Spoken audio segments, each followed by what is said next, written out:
네, 윤동주 시인은 1942년 4월에 동경에 있는立교대학 영문과에 입학을 했습니다. 같이 교토제국대학을 지원했던 이제 송몽규는 교토제국대학에 입학을 하고 결국 윤동주는 이제 몽규 형과 헤어져서 동경에 이제立교대학을 입학하게 되죠. 그래서 그곳에서 이제 사실은 이제 한글로 된 시작을 했던 것입니다. 그래서 그 당시는 또 그 일경의 감시가 아주 이제 심하던 때였고, 또 많은 또 학생들이, 조선 학생들이 그 학도병으로 이제 그 태평양 전쟁에 이제 끌려가던 시절이었죠. 그래서 결국은 이제 동주 시인은 어떤 신변에 또 그런 또 많은 위협을 느끼게 되고, 또 그 학도병으로 또 언제 끌려갈지 모르는 그런 또 상황에 놓이게 된 것입니다. 그래서 그때 윤동주 시인의 지도 교수께서 굉장히 이제 동주 시인을 많이 배려를 하고, 또 그런 어떤 비록 그 조선의 학생이지만은 그 윤동주 시인의 어떤 그런 순수한 그런 그 문학 정신과 또 그 시작에 대한 열정을 높이 평가해서 동주 시인을 굉장히 아꼈다고 합니다. 그래서 그 지도교수의 추천으로 이 도시사대학으로 이제 1942년 10월 달에 이제 편입을 하게 된 것입니다. 그래서 그 이후에 이제 몽규와 다시 만나서 결국은 이제 그 몽규의 어떤 그런 하나의 나름 그 항일 운동에 이 동주 시인도 같이 합류를 하게 됩니다. 당시 이제 그 송몽규는 그 당시 유학생들의 리더로서 그런 일종의 어떤 그런 이 항일 운동의 그런 나름의 어떤 그런 계획을 가지고 그 거사를 준비를 하고 있었는데, 사실은 이제 동주에게는 이제 그 참여를 조금 이렇게 그 만류를 했다고 합니다. 하지만 동주 시인은 스스로 본인이 이제 그 몽규와의 어떤 그런 그 운동에 참여를 했고, 나중에 이제 그 일경에서 체포가 된 후에 그래서 일경에서 마닐라가 정말 직접 가담한 게 아니라 그냥 어쩔 수 없이 그냥 우연히 가담하겠다고 하면 너는 그 죄를 면제받을 수 있다는 그런 권고를 받았음에도 동주는 아니다, 내가 스스로 자발적으로 그렇게 나는 한 일원으로 참가했다고 함으로써 결국은 이제 그 재소자로 그렇게 이제 투옥이 됐다고 합니다.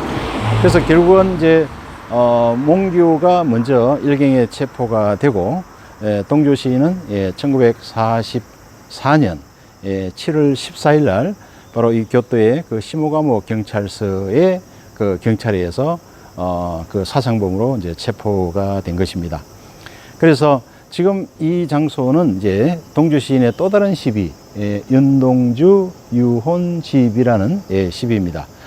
바로 이 건물이 지금 그 교토 예술대학 건물입니다. 그리고 이곳에 이제 동주 시인의 시비가 이렇게 세워져 있는 이유는 당시 몽규와 하숙을 하던 하숙집이 바로 이 터였다고 합니다. 그래서 그 이후에 그 하숙집이 이렇게 학교로 바뀌었고요. 조형예술대로 됐다가 지금 현대는 이제 교토예술대로가 되어서 바로 이곳에서 결국은 이 조형예술대에서 동주 시인의 뜻을 기리기 위해서 또 이곳에 비를 세운 것입니다. 그래서 현재는 동주 시인의 그 서거일인 2월 16일에 이곳 교토예술대학에서도 동주 시인의 추모제인 헌화식을 거행을 하고 있고, 또 도시사대학에서도 동주 시인의 추모제를 동시에 같이 거행을 하고 있습니다. 동주 시인이 하숙을 했던 바로 교토예술대학, 이전에는 이제 교토 조형예술대학이었습니다. 그래서 이제 최근에 교토예술대학으로 이제 교명이 바뀌었습니다.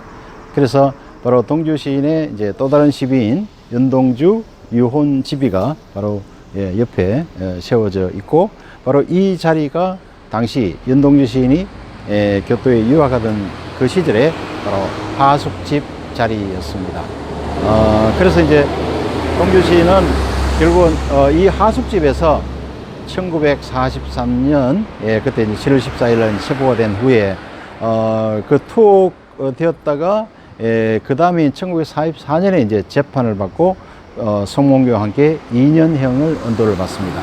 그리고 이제 후쿠오카 행무소로 이제 옮겨서 그곳에서 이제 재소자로서 이제 생활을 하게 되죠.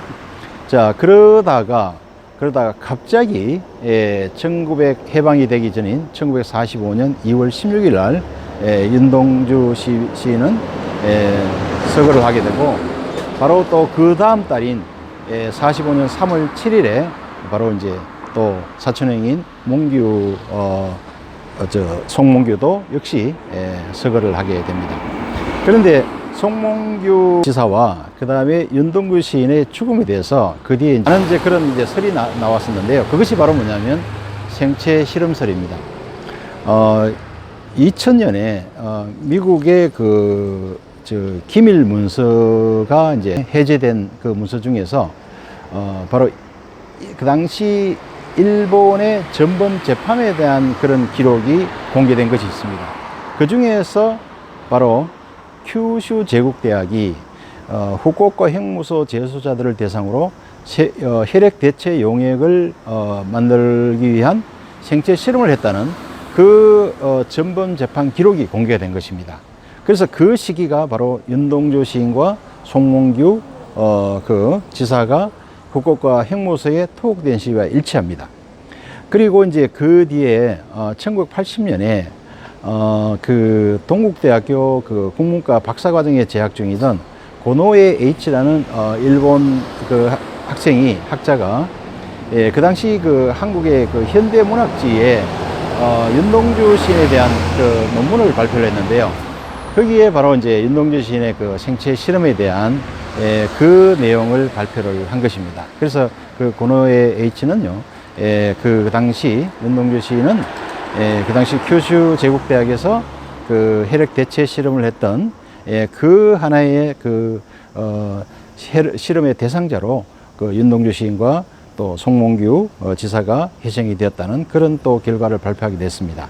어쨌든 이 이제 윤동주 시인과 이제 송몽규 그 지사는 서거 후 다시 이제 그 유해가 고향이 이제 용정으로 돌아가게 되는데, 그 유해가 사실은 안치되자 얼마 되지 않아서 이제 그 중국이 이제 공산화가 되죠. 그래서 모든 가족이 거기서 더 생활할 수 없어서 한국으로 이주를 하게 됩니다. 그 이후에 이제 윤동주 시인의 그 묘지는 이제 거의 40년 이상 방치가 되죠. 자, 그런데 그 무덤을 다시 그 보수를 한 사람이 누구냐면 우리 가수 윤형주 씨입니다. 그래서 윤형주 씨는 지금 현재 윤동주 기념 사업의 모든 것을 맡고 계십니다. 얼마 전에도 이제 일본에도 이제 왔다 가서 이제 만난 적이 있는데요. 그때 이제 좀 더 자세한 이야기를 들어보니 그 윤형주의 그 씨의 부친인 윤영춘 그 옹이 사실은 이제 그 당시 윤동주 시인의 그 죽은 그 죽음을 인도를 받아서 용정으로 그때 옮겼다고 합니다. 그리고 그 고향인 용정에서 그 윤동주 시인의 그 장례식 그 사진이 지금도 남아 있는데요. 그 사진을 보면 그 윤영춘홍은 본인이 동주 시인에게 일본에 유학을 권했고, 그래서 또 동주 시인이 이렇게 또 형무소에서 죽었기 때문에 상당한 어떤 그런 그 뭐랄까요, 본인이 그런 나름의 어떤 그런 죄책감을 느끼고, 그 사진에서도 보면 맨 뒷자리에 숨듯이 이렇게 서 있는 것을 볼 수가 있습니다.